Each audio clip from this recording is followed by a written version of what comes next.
Of course, most of the emotions on her face were varying shades of irritation and dismay, but that made the moment all the sweeter. And yet, she ground out. He leaned forward, narrowing the distance between them to only a few inches. And yet, he said softly, knowing that she'd feel his breath on her face, here we are, completely alone. Except for Nigel, she retorted. Simon spared the man on the floor the briefest of glances before returning his wolfish gaze to Miss Bridgerton. "I am not terribly concerned about Nigel," he murmured. "Are you?" Simon watched as she looked down at Nigel in dismay. It had to be clear to her that her spurned suitor wasn't going to save her should Simon decide to make an amorous advance. Not that he would, of course. After all, this was Anthony's younger sister. He might have to remind himself of this at frequent intervals, but it wasn't a fact that was likely to slip his mind on a permanent basis. Simon knew that it was past time to end his little game. Not that he thought she would report the interlude to Anthony. Somehow he knew that she would prefer to keep this to herself, stewing over it in privately righteous fury, and, dare he hope it, just a touch of excitement? But even as he knew it was time to stop this flirtation and get back to the business of hauling Daphne's idiotic suitor out of the building, he couldn't resist one last comment. Maybe it was the way her lips pursed when she was annoyed, or maybe it was the way they parted when she was shocked. All he knew was that he was helpless against his own devilish nature when it came to this girl. And so he leaned forward, his eyes heavy-lidded and seductive, as he said, "I think you know what your mother would say." She looked a little befuddled by his onslaught, but still managed a rather defiant, "Oh?" Simon nodded slowly, and he touched one finger to her chin. "She'd tell you to be very, very afraid." There was a moment of utter silence, and then Daphne's eyes grew very wide. Her lips tightened as if she were keeping something inside, and then her shoulders rose slightly and said,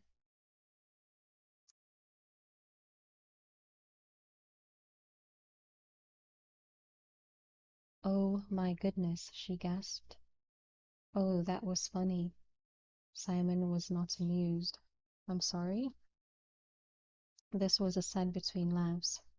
"Oh, I'm sorry, but really, you shouldn't be so melodramatic. It doesn't suit you." Simon paused, rather irritated that this slip of a girl had shown such disrespect for his authority. There were advantages to being considered a dangerous man, and being able to cow young maidens was supposed to be one of them. "Well, actually, it does suit you, I ought to admit," she added, still grinning at his expense. "You looked quite dangerous, and very handsome, of course." When he made no comment, her face took on a bemused expression, and she asked, "That was your intention, was it not?" He still said nothing, so she said, "Of course it was, and I would be remiss if I did not tell you that you would have been successful with any other woman besides me." A comment he couldn't resist. "And why is that?" "Four brothers," she shrugged, as if that should explain everything. "I'm quite immune to your games." "Oh?" She gave his arm a reassuring pat. "But yours was a most admirable attempt, and truly I am quite flattered you thought me worthy of such a magnificent display of dukish rakishness." She grinned, her smile wide and unfeigned. "Or do you prefer rakish dukishness?" Simon stroked his jaw thoughtfully, trying to remain his mood of menacing predator. "You're a most annoying little shit. Did you know that, Miss Bridgerton?" She gave him her sickliest of smiles. "Most people find in me the soul of kindness and amiability." "Most people," Simon said bluntly, "are fools."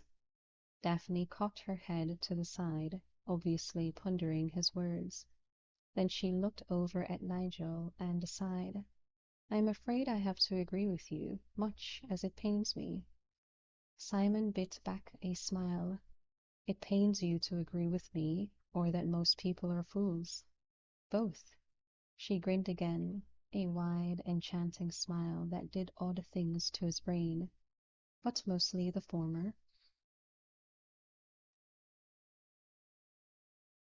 Simon let out a loud laugh, then was startled to realize how foreign the sound was to his ears. He was a man who frequently smiled, occasionally chuckled, but it had been a very long time since he'd felt such a spontaneous burst of joy. "My dear Miss Bridgerton," he said, wiping his eyes, "if you are the soul of kindness and amiability, then the world must be a very dangerous place." "Oh, for certain," she replied, "at least to hear my mother tell it."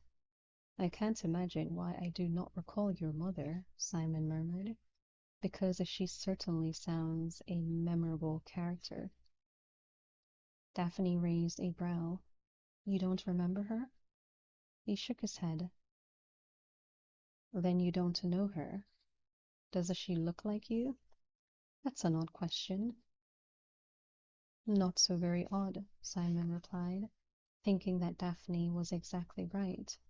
It was an odd question, and he had no idea why he'd voiced it. But since he had, and since she had questioned it, he added, "After all, I am told that all of you Bridgertons look alike." A tiny and, to Simon's mysterious frown, touched her face. "We do look alike, that is, except for my mother. She's rather fair, actually, with blue eyes. We all get our we all get our dark hair from our father. I'm told I have her smile, though." An awkward pause fell across the conversation.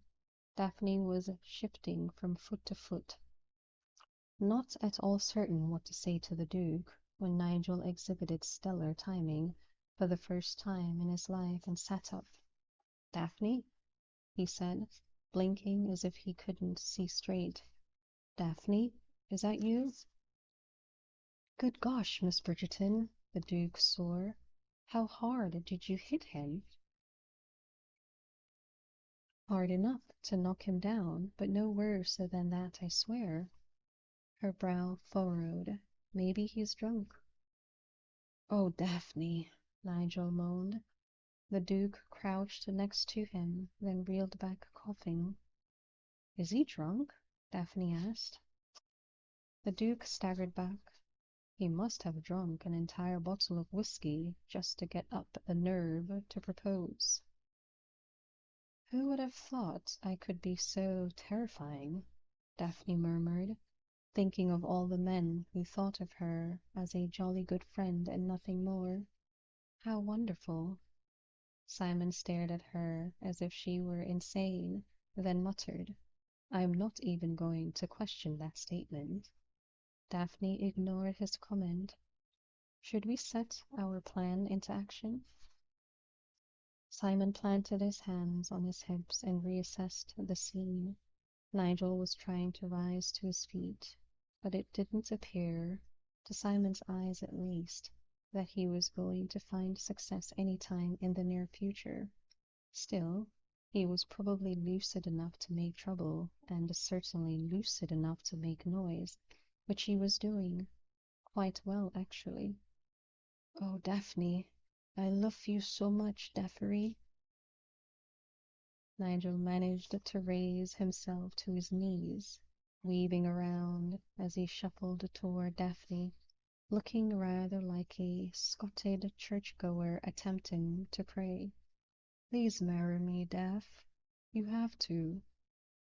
Back up, man, Simon grunted, grabbing him by the collar. This is getting embarrassing. He turned to Daphne. I'm going to have to take him outside now. We can't leave him here in the hall. He's liable to start moaning like a sickened cow. I rather thought he'd already started, Daphne said. Simon felt one corner of his mouth twist up in a reluctant smile. Daphne Bridgerton might be a marriageable female, and thus a disaster waiting to happen for any man in his position, but she was certainly a good sport. She was, it occurred to him in a rather bizarre moment of clarity, the sort of person he'd probably call friend if she were a man.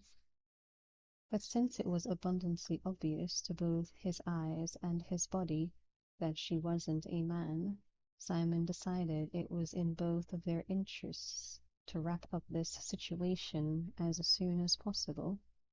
Aside from the fact that Daphne's reputation would suffer a deadly blow if they were discovered, Simon wasn't positive that he could trust himself to keep his hands off of her for very much longer.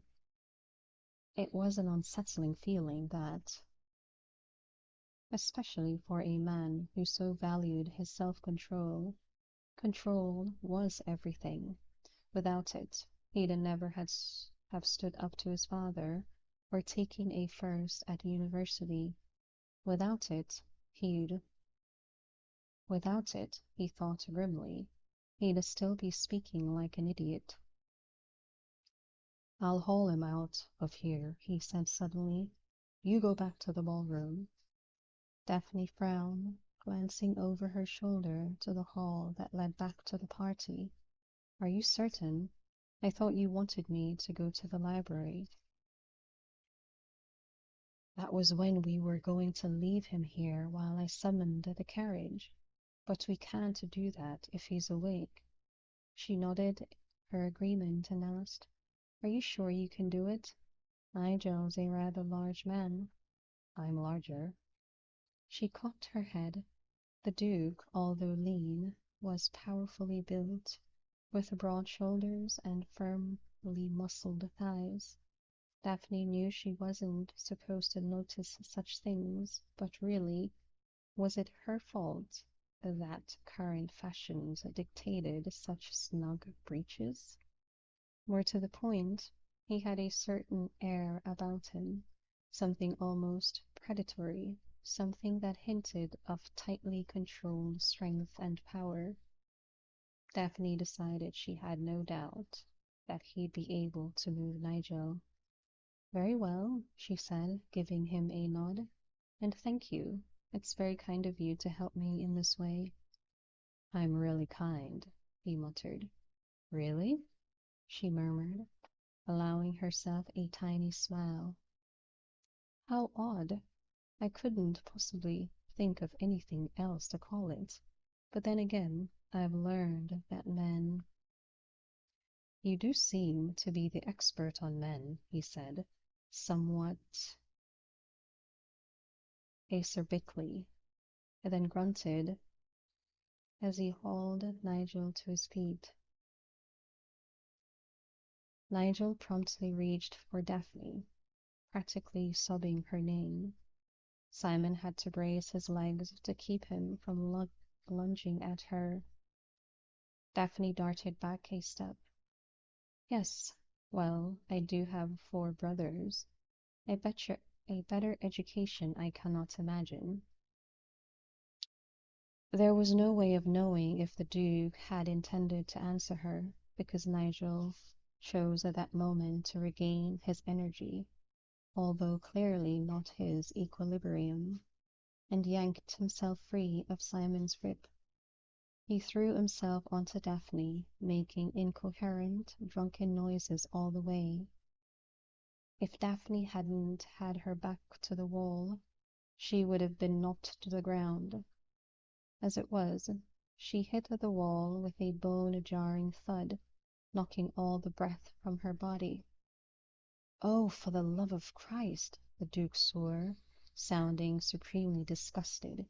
He hauled Nigel off Daphne, then turned to her and asked, "Can I hit him?" "Oh, please do go ahead," she replied, still gasping for breath. She tried to be kind and generous towards her erstwhile suitor, but really enough was enough. The Duke muttered something that sounded like good, and landed a stunningly powerful blow on Nigel's chin. Nigel went down like a stone. Daphne regarded the man on the floor with equanimity. "I don't think he's going to wake up this time." Simon shook out his fist. "No." Daphne blinked and looked back. "Thank you." "It was my pleasure," he said, scowling at Nigel. "What shall we do now?" Her gaze joined his on the man on the floor, now well and truly unconscious. "Back to the original plan," he said crisply. "We leave him here while you wait in the library. I'd rather not have to drag him out until I've a carriage waiting." Daphne gave him a sensible nod. "Do you need help riding him, or should I proceed directly to the library?" The Duke was silent for a moment, his head tilted this way and that as he analyzed Nigel's position on the floor. "Actually, a bit of help would be greatly appreciated." "Really?" Daphne asked, surprised. "I was sure you'd say no." That earned her a faintly amused and superior look from the Duke.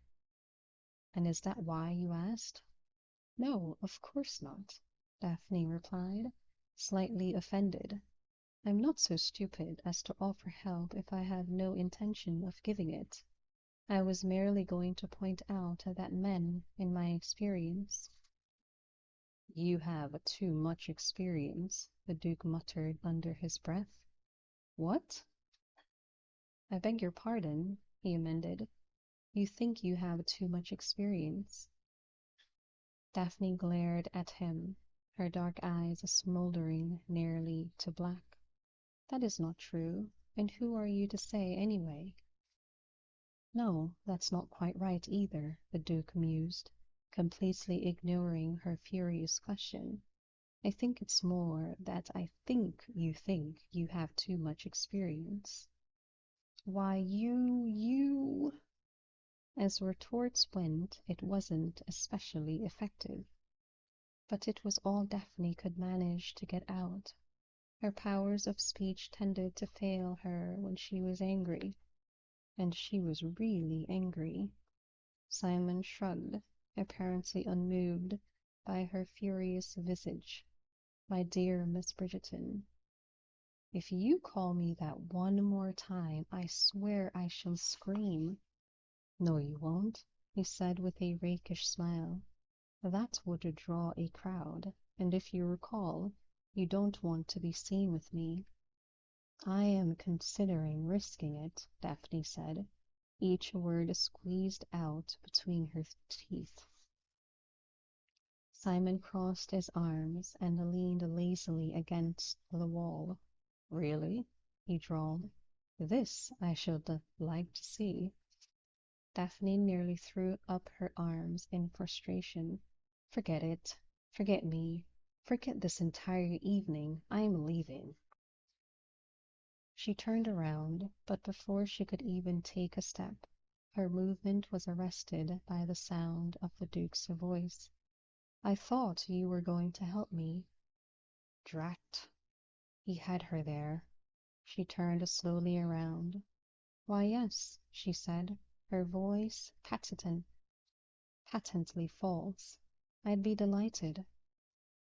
"You know," he said innocently, "if you didn't want to help me, you shouldn't have." "I said I'd help," she snapped. Simon smiled to himself. She was such an easy mark. Here's what we're going to do, he said. I'm going to haul him to his feet and drape his right arm over my shoulders. You will go around to the other side and shore him up. Daphne did as she was bid, grumbling to herself about his autocratic attitude, but she didn't voice a simple complaint. After all his annoying ways, the Duke of Hastings was helping her out of a possibly embarrassing scandal. Of course, if anyone found her in this position, she'd find herself in even worse straits. I have a better idea, she said suddenly. Let's just leave him here. The Duke's head swung around to face her, and he looked as if he'd dearly like to toss her through a window, preferably one that was still closed. I thought, he said, clearly working hard to keep his voice even, that you didn't want to leave him on the floor. That was before he knocked me into the wall. Could you possibly have notified me of your change of heart before I expended my energy to lift him? Daphne blushed. She hated that men thought that women were fickle, changeable creatures, and she hated even more that she was living up to that image right then. Very well, he said simply and dropped Nigel. The sudden weight of him nearly took Daphne down to the floor as well. She let out a surprised squeal as she ducked out of the way. Now may we leave? The Duke asked, sounding insufferably patient. She nodded hesitantly, glancing down at Nigel. He looks rather uncomfortable, don't you think? Simon stared at her, just stared at her. You're concerned for his comfort? He finally asked. She gave her head a nervous shake, then a nod, and then went back to the shake. Maybe I should. That is to say, here, just wait a moment. She crouched and untwisted Nigel's legs so he lay flat on his back. I didn't think he deserved a trip home in your carriage, she explained as she rearranged his coat. But it seemed rather cruel to leave him here in this position. There, now I'm done.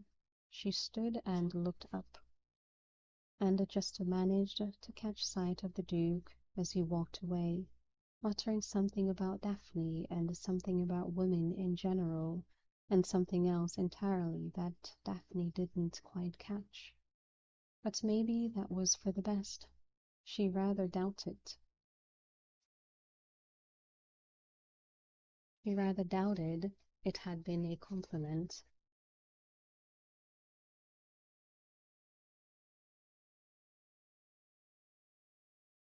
London is awash these days with ambitious mammas. At Lady Worth's ball last week, this author saw no fewer than 11 determined bachelors, cowering in corners and eventually fleeing the premises with those ambitious mammas hot on their heels. It is difficult to determine who, precisely, is the worst of the lot, although this author suspects the contest may come down to a near draw between Lady Bridgerton and Mrs. Featherington, with Mrs. F edging Lady B out by a nose. There are 3 Featherington misses on the market right now, after all, whereas Lady Bridgerton need only worry about 1. It is recommended, however, that all safety-minded people stay far, far away from the latest crop of unmarried men. When Bridgerton daughters E, F, and H come of age, Lady B is not likely to look both ways when she barrels across a ballroom with 3 daughters in tow, and the Lord help us all should she decide to don meta-toed boots. Lady Whistledown, Society Papers, April 28th, 1813. The night, Simon decided, couldn't possibly get much worse. He wouldn't have believed it at the time, but his bizarre encounter with Daphne Bridgerton was definitely turning out to be the evening's high point. Yes, he'd been horrified to discover that he'd been lusting, even briefly, after his best friend's younger sister. Yes, Nigel Berbrook's oafish attempts at seduction had offended every one of his rakish sensibilities, and yes, Daphne had finally exasperated him beyond endurance with her indecision over whether to treat Nigel like a criminal or care for him as she would her dearest friend. But none of that, not one bit, compared to the torture that he'd been about to endure. His oh-so-clever plan of slipping into the ballroom, giving his regards to Lady Danbury, and leaving unnoticed had fallen into instant ruin. He'd taken no more than 2 steps into the ballroom when he'd been recognized by an old friend from Oxford, who, much to Simon's dismay, had recently married. The wife was a perfectly charming young woman, but unfortunately one with rather high social aspirations, and she had quickly determined that her road to happiness lay in her position as the one to introduce the new Duke to society, and Simon, even though he fancied himself a world-weary, cynical sort, discovered that he wasn't quite rude enough to directly insult the wife of his old university friend. And so, 2 hours later, he'd been introduced to every unmarried lady at the ball, every mother of every unmarried lady at the ball, and, of course, every older married sister of every unmarried lady at the ball. Simon couldn't decide which set of women was the worst.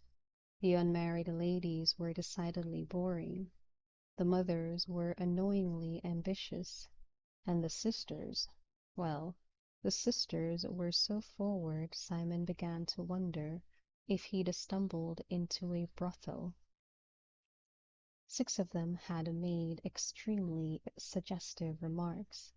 2 had slipped him notes inviting him to their boudoir, and 1 had actually run her hand down his thigh. In retrospect, Daphne Bridgerton was starting to look very good indeed. And speaking of Daphne, where the hell is she? He'd thought he'd caught a glimpse of her about an hour earlier, surrounded by her rather large and forbidding brothers. Not that Simon found them individually forbidding, but he'd quickly decided that any man would have to be an imbecile to provoke them as a group. But since then she seemed to have disappeared. Indeed, he thought she might have been the only unmarried female at the party to whom he hadn't been introduced. Simon wasn't particularly worried about her being bothered by Berbrook after he'd left them in the hall. He'd delivered a solid punch to the man's jaw, and had no doubt that he'd be out for several minutes. Probably longer, considering the vast quantities of alcohol Berbrook had consumed earlier in the evening. And even if Daphne had been foolishly tender-hearted when it came to her clumsy suitor, she wasn't stupid enough to remain in the hallway with him until he woke up. Simon glanced back over to the corner where the Bridgerton brothers were gathered, looking as if they were having a grand old time. They had been accosted by almost as many young women and old mothers as Simon, but at least there seemed to be some safety in numbers. Simon noticed that the young debutantes didn't seem to spend half as much time in the Bridgerton's company as they did in his. Simon sent an irritated scowl in their direction. Anthony, who was learning, who was leaning lazily against a wall, caught the expression and smirked, raising a glass of red wine in his direction. Then he cocked his head slightly, motioning to Simon's left. Simon turned, just in time to be detained by yet another mother, this one with a trio of daughters, all of whom were dressed in monstrously fussy frocks, replete with tucks and flounces, and of course heaps and heaps of lace. He thought of Daphne, with her simple sage-green gown, Daphne, with her direct brown eyes and wide smile. "Your Grace!" the mother shrilled. "Your Grace!" Simon blinked to clear his vision. The lace-covered family had managed to surround him with such efficiency that he wasn't even able to shoot a glare in Anthony's direction. "Your Grace!" the mother repeated. "It is such an honor to meet your acquaintance." Simon managed a frosty nod. Words were quite beyond him. The family of females had pressed in so close, he feared he might suffocate. "Georgiana Oxley sent us over," the woman persisted. "She said I simply must introduce my daughters." Simon didn't remember who Georgiana Huxley was, but he thought he might like to strangle her.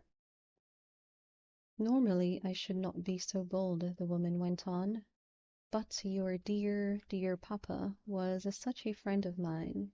Simon stiffened.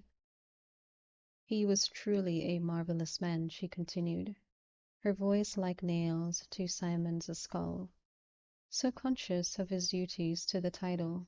He must have been a marvelous father." "I wouldn't know," Simon bit off.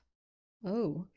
The woman had to clear her throat several times before managing to say, "I see. Well, my goodness." Simon said nothing, hoping an aloof demeanor would prompt her to take her leave. Damn it! Where was Anthony? It was bad enough having these women acting as if he were some prize horse to be bred. But to have to stand here and listen to this woman tell him what a good father the old Duke had been. Simon couldn't possibly hear it. "Your Grace, your Grace!" Simon forced his icy eyes back to the lady in front of him and told himself to be more patient with her. After all, she was probably only complimenting his father because she thought it was what he wanted to hear. "I merely wanted to remind you," she said, "that we were introduced several years ago, back when you were still Clive Eden." "Yes," Simon murmured, looking for any break in the barricade of ladies through which he might make his escape. "These are my daughters," the woman said, motioning to the three young ladies. Two were pleasant-looking, but the third was still clothed in baby fat and an orangey gown which did nothing for her complexion. She didn't appear to enjoy the evening. "Aren't they lovely?" the lady continued. "My pride and joy, and so even-tempered."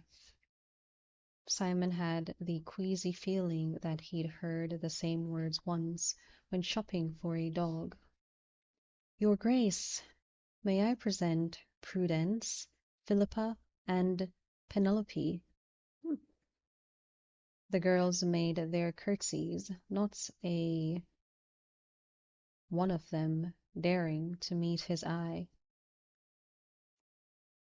"I have another daughter at home," the lady continued, "Felicity, but she's a mere 10 years of age, so I do not bring her to such events." Simon could not imagine why she felt the need to share this information with him, but he just kept his tone carefully bored. This, he'd long since learned, was the best way not to show anger, and prompted. And you are? Oh, beg your pardon. I am Miss Featherington, of course. My husband passed on 3 years ago, but he was your papa's dearest friend. Her voice trailed off at the end of her sentence, as she remembered Simon's last reaction to the mention of his father. Simon nodded curtly. Prudence is quite accomplished on the pianoforte, Mrs. Featherington said with forced brightness. Simon noted the oldest girl's pained expression and quickly decided never to attend a musical chaise. Featherington. And my darling Philippa is an expert watercolorist. Philippa beamed. And Penelope? Some devil inside forced Simon to ask. Mrs. Featherington shot a panicked look at her youngest daughter, who looked quite miserable. Penelope was not terribly attractive, and her somewhat pudgy figure was not improved by her mother's choice of attire for her, but she seemed to have kind eyes. Penelope? Mrs. Featherington echoed, her voice a touch shrill. Penelope is, well, she's Penelope. Her mouth wobbled into a patently false grin. Penelope looked as if she wanted to dive under a rug. Simon decided that if he was forced to dance, he'd ask Penelope. Mrs. Featherington, came a sharp and imperious voice that could only belong to Lady Danbury. Are you pestering the Duke? Simon wanted to answer in the affirmative, but the memory of Penelope Featherington's mortified face led him to murmur, Of course not. Lady Danbury raised a brow as she moved her head slowly toward him. Liar. She turned back to Mrs. Featherington, who had gone quite green. Mrs. Featherington said nothing. Lady Danbury said nothing. Mrs. Featherington finally mumbled something about seeing her cousin, grabbed her 3 daughters, and scurried off. Simon crossed his arms, but he wasn't able to keep his face completely free of amusement. That wasn't very well done of you, he said. Bah! She's feathers for brains, and so do her girls, except maybe that unattractive young one. Lady Danbury shook her head. If they'd only put her in a different color. Simon fought a chuckle and loss. You never did learn to mind your own business, did you? Never. And what fun would that be? She smiled. Simon could tell she didn't want to, but she smiled. And as for you, she continued, you are a monstrous guest. One would have thought you'd possess the manners to greet your hostess by now. You were always too well surrounded by your admirers for me to dare even approach. So glib, she commented. Simon said nothing, not entirely certain how to interpret her words. He'd always had the suspicion that she knew his secret, but he'd never been quite sure. Your friend Bridgerton approaches, she said. Simon's eyes followed the direction of her nod. Anthony ambled over, and was only half a second in their presence before Lady Danbury called him a coward. Anthony blinked. I beg your pardon? You could have come over and saved your friend from the Featherington quartet ages ago. But I was so enjoying his distress. And without another word or another grunt, she walked away. Strangest old woman, Anthony said. I wouldn't be surprised if she's that cursed Whistledown woman. You mean the gossip columnist? Anthony nodded as he led Simon around a potted plant to the corner where his brothers were waiting. As they walked, Anthony grinned and said, I noticed you speaking with a number of very proper young ladies.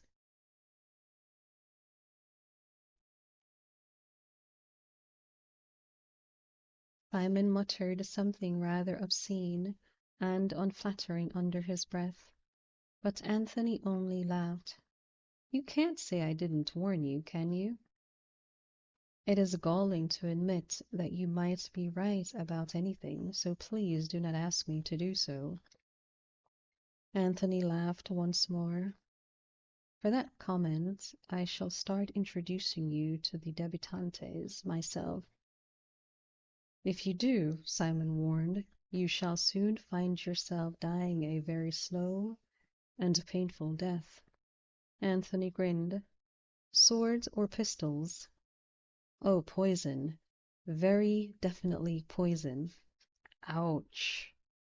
Anthony stopped his stroll across the ballroom in front of two other Bridgerton men, both clearly marked by their chestnut hair, tall height, and excellent bone structure. Simon noted that one had green eyes and the other brown like Anthony, but other than that, the dim evening light made the three men practically interchangeable. You do remember my brothers? Anthony queried politely. Benedict and Colin. Benedict, I'm sure you recall from Eton.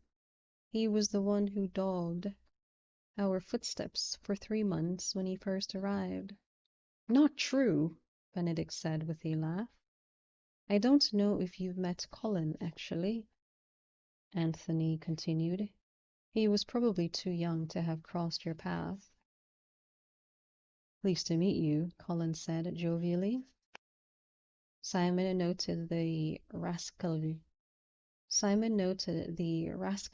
glint in the young man's green eyes and couldn't help but smile in return.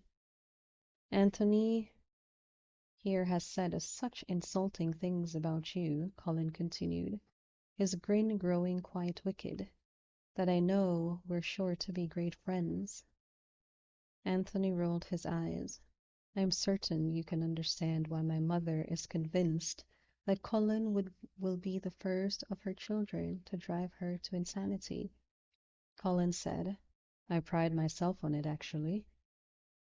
Mother, thankfully, has had a brief respite from Colin's tender charms, Anthony continued.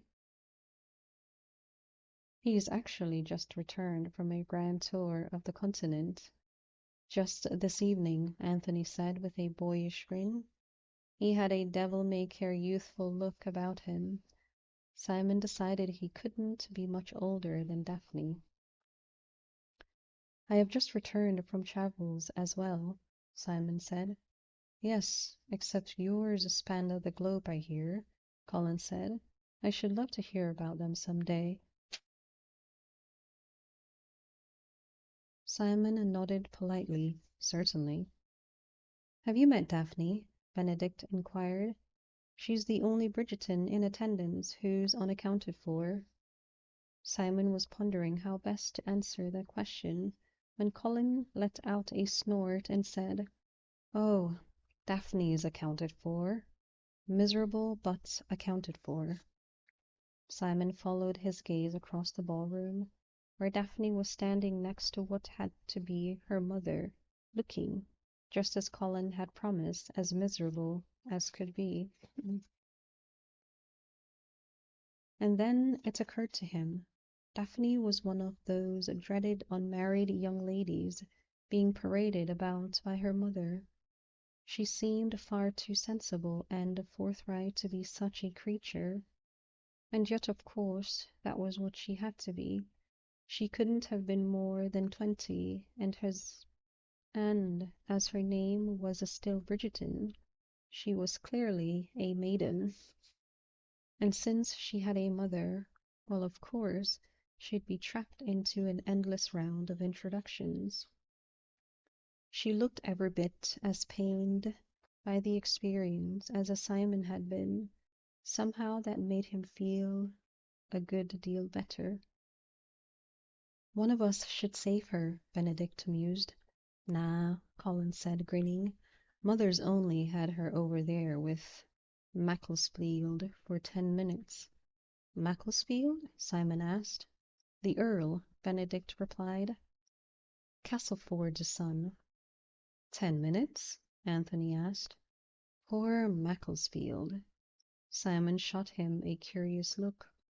Not that Daphne is such a chore, Anthony quickly added, but when Mother gets it in her head to, pursue, Benedict filled in helpfully.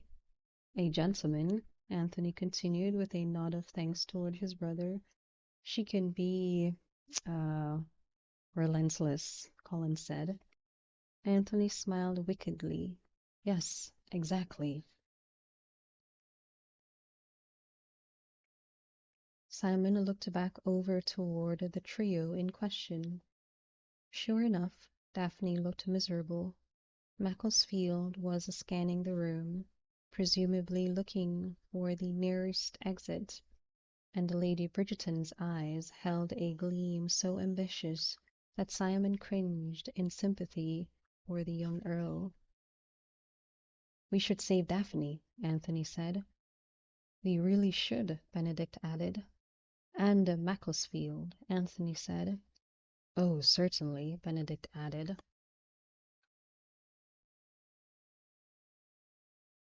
But Simon noticed that no one was leaping into action.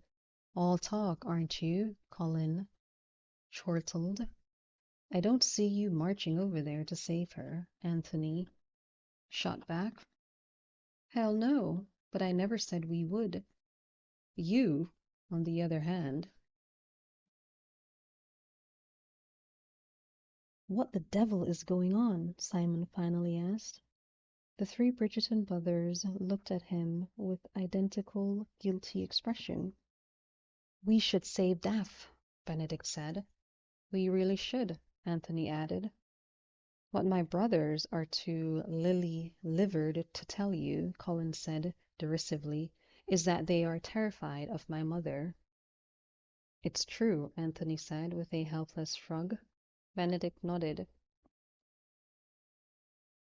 I freely admit it. Simon thought he'd never been or seen a more ludicrous sight.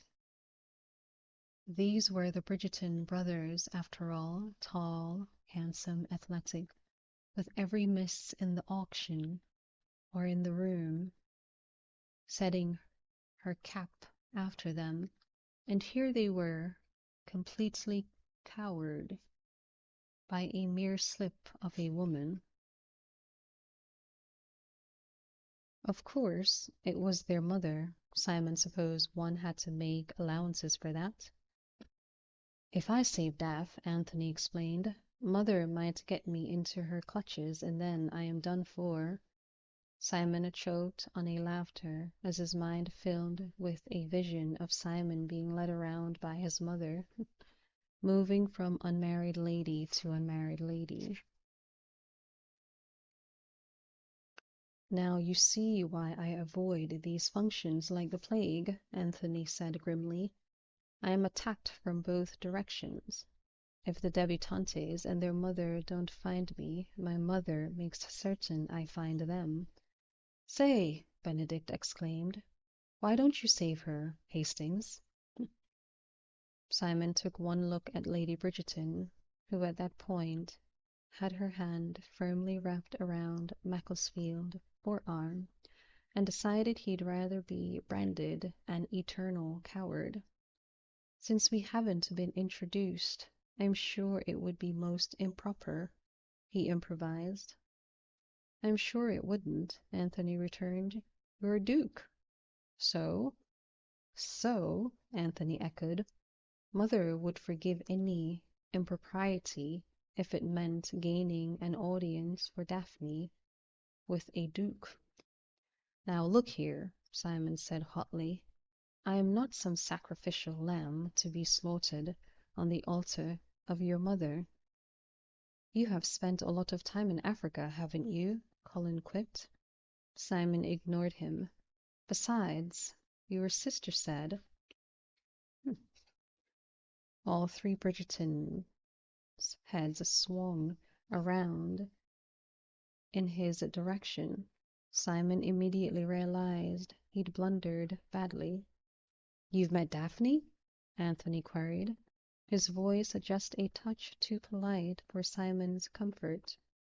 Before Simon could even reply, Benedict leaned in ever so slightly closer and asked, Why didn't you mention this? Yes, Colin said, his mouth utterly serious for the first time that evening. Why? Simon glanced from brother to brother, and it became Simon glanced from brother to brother, and it became perfectly clear why Daphne must still be unmarried. This belligerent trio would scare off all but the most determined or stupid of suitors. Which would probably explain the Nigel Burbrook. Actually, Simon said, I bumped into her in the hall as I was making my way into the ballroom. It was, he glanced rather pointedly at the Bridgertons, rather obvious that she was a member of your family, so I introduced myself. Anthony turned to Benedict. Must have been when she was fleeing Burbrook.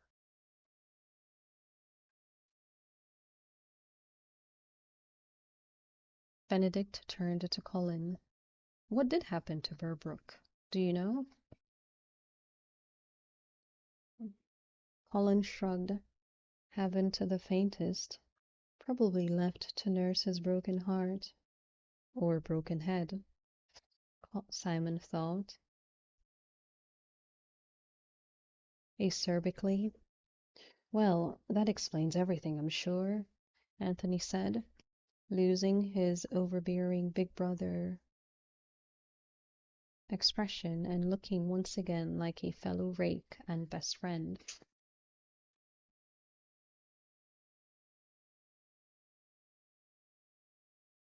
Except, Benedict said suspiciously, why he didn't mention it. Because I didn't have the chance, Simon bit off, almost ready to throw his arms up in exasperation. In case you hadn't noticed, Anthony, you have a ridiculous number of siblings, and it takes a ridiculous amount of time to be introduced to all of them. There are only two of us present, Colin pointed out. I'm going home, Simon announced. The three of you are mad. Benedict, who had seemed to be the most protective of the brothers, suddenly grinned. You don't have a sister, do you? No, thank goodness. If you ever have a daughter, you'll understand. Simon was rather certain he would never have a daughter, but he kept his mouth shut. It can be a trial, Anthony said. Although Daph is better than most, Benedict put in, she doesn't have that many suitors, actually. Simon couldn't imagine why not. I'm not really sure why, Anthony mused. I think she's a perfectly nice girl. Simon decided this wasn't the time to mention that he'd been 1 inch away from easing her up against the wall, pressing his hips against hers and kissing her. Senseless. If he hadn't discovered that she was a Bridgerton, frankly, he might have done exactly that. That's the best, Benedict agreed. Colin nodded. Capital girl, really good sport.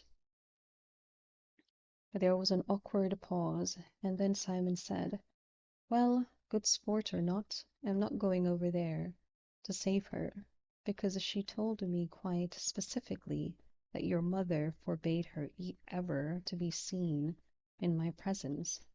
Mother said that? Colin asked. You must really have a black reputation. A good portion of it undeserved, Simon muttered, not entirely certain why he was defending himself. That's too bad, Colin murmured. I'd thought to ask you to take me around. Simon foresaw a long and terrifyingly roguish future for the boy. Anthony's first Anthony's fist found its way to the small of Simon's back, and he started to propel him forward. I'm sure Mother will change her mind given the proper encouragement. Let's go. Simon had no choice but to walk toward Daphne. The alternative required making a really big scene, and Simon had long since learned that he didn't do well with scenes. Besides, if he'd been in Anthony's position, he probably would have done the exact same thing. And after an evening with the Featherington sisters and the like, Daphne didn't sound half bad. Mother! Anthony called out in a jovial voice as they approached the Viscountess. I haven't seen you all evening. Simon noticed that Lady Bridgerton's blue eyes lit up when she saw her son approaching. Ambitious mamma or not, Lady Bridgerton clearly loved her children. Anthony, she said in return, how nice to see you. Daphne and I were just chatting with Lord Macclesfield. Anthony sent Lord Macclesfield a commiserating look. Yes, I see. Simon caught Daphne's eyes for a moment and gave his head the tiniest shake. She responded with an even tinier nod, sensible girl that she was. And who is this? Lady Bridgerton inquired, her eyes lighting up on Simon's face. The new Duke of Hastings, Anthony replied. Surely you remember him from my days at Eton and Oxford. Of course, Lady Bridgerton said politely. Macclesfield, who had been keeping scrupulously quiet, quickly located the first lull in the conversation and burst in with, I think I see my father. Anthony shot the young Earl an amused and a knowing glance. Then by all means go to him. The young Earl did, with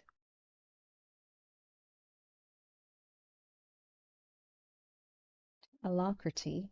It's a word I've never heard of before.